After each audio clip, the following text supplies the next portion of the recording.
कैसे है नाज़रीन कराम, सलीम अख्तर हाज़िर खिदमत और आपकी खिदमत में सलाम। शेर ने एक दफा फिर निजाम को ललकारा है, धाड़ा है और साथ में अपनी पार्टी को भी लताड़ा है।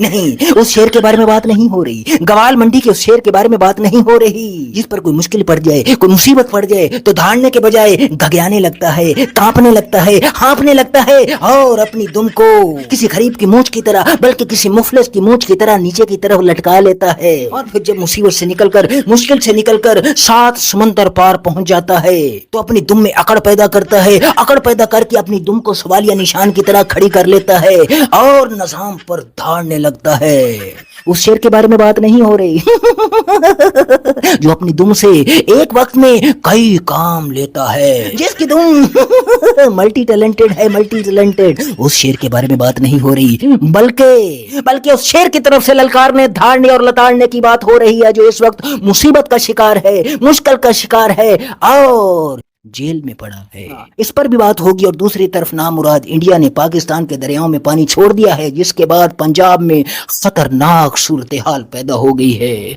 इस पर भी बात होगी। लेकिन सबसे पहले इंजीनियर अली मिर्जा साहब।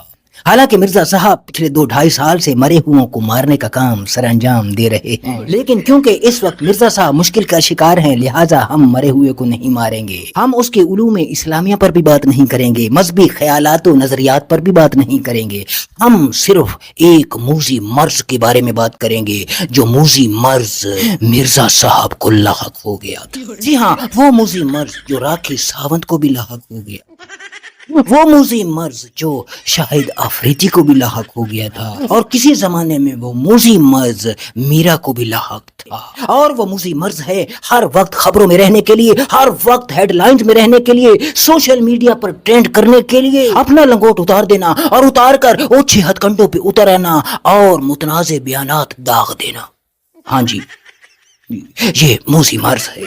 मिर्जा साहब इस मूजी मर्ज का शिकार हो गए थे। मिर्जा साहब जब भी देखते कि वतनी अजीज में इस वक्त सियासी माहौल गर्म है तो मिर्जा साहब अपने दायरे से छलांग लगाते और सियासत में घुस जाते और घुसकर दानिशवरियां झाड़ने लगते, मरे हुओं को मारने लगते, जेल में पड़े कैदियों पर बोहतान तराशी करने लगते। तो कभी मरने के बाद अरशद शरीफ के किरदार पर बोहतान तराशियां करके मरहूम की रूह को घायल करने लगते और अपने आका को अपनी तरफ मायल करने लगते। और फिर हालात बदलते तो हजरत अपना रूप बदलते और बदलकर सुकरात, बुकरात और अफलातून बन जाते और अपनी बातूनियों को अफलातूनियां समझकर झाड़ने लगते।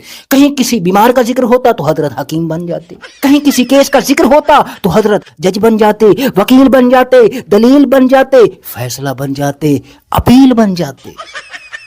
हाँ जी, हजरत बदलते हालात के साथ अपने रूप भी बदलते रहते और बदलकर अपनी लंगोटी की परवाह किए बगैर दूसरों की पगड़ियां उछालते रहते। इन हजरत के बारे में बहुत सारी मैंने वीडियो बना चुका हूं, बहुत सारी वीडियो वायरल भी हुई हैं।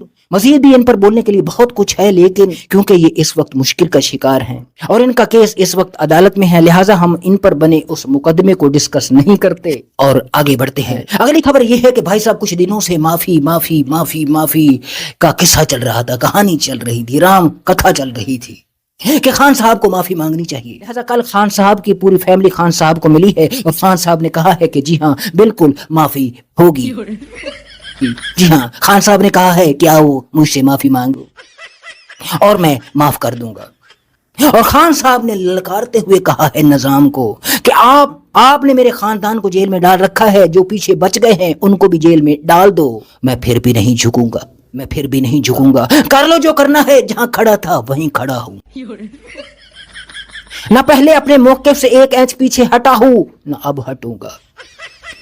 हाँ, और साथ साथ खान साहब ने अपनी पार्टी को भी लताड़ा है और अपनी पार्टी को ऐसे लताड़ा है कि खान साहब ने कहा था कि अपोजिशन लीडर महमूद अचकजई को बनाया जाए। हाँ, तो पार्टी के बहुत सारे रहनुमाओं ने कहा कि क्योंकि पीटीआई की बहुत सारी सीटें हैं और पीटीआई एक बहुत बड़ी जमात है, लिहाजा पीटीआई के अंदर से ही अपोजिशन लीडर होना चाहिए, पीटीआई के अंदर से ही कोई खंबा होना चाहिए। खान साहब क्योंकि भांप गए थे, खान साहब को पता था कि मेरी जमात के खंभों के ऊपर निजाम ने अपनी तारें डाल दी हैं और वो एनर्जी कहीं और सप्लाई कर रहे हैं हमारे खंबे, लिहाजा खान साहब ने उन खंभों को छोड़कर कौमी असेंबली में अपोजिशन लीडर बजाया जाए। हाँ जी, बजाओ बजाओ।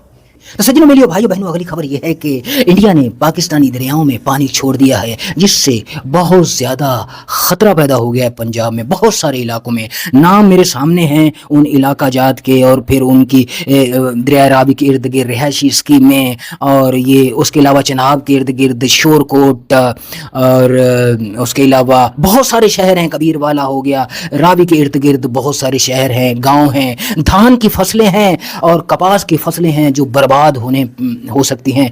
दुआ कीजिए उन गरीबों के लिए, मजदूरों के लिए, मेहनत कशों के लिए, औरतों बच्चों के लिए जो डेरों पर दरियाओं के पास कहीं करीब रहती हैं, और इसके अलावा किसानों के लिए, ताकि उनकी फसलें जो हैं वो बच सकें। अल्लाह रब्बुल इज़्ज़त करम फरमाए।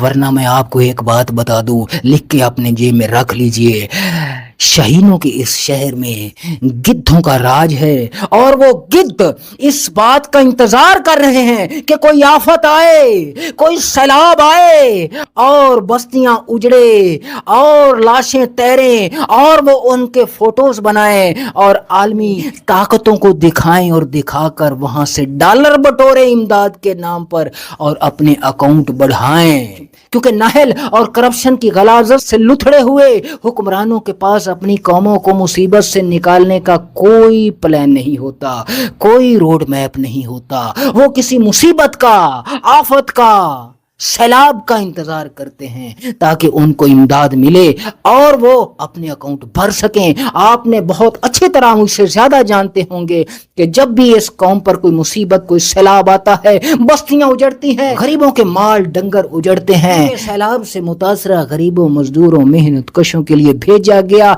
इमदादी सामान वडेरों और सरदारों के डेरों से मिलता है। अल्लाह रब्बुल इज़्ज़त हम सब का हामी और नासिर हो।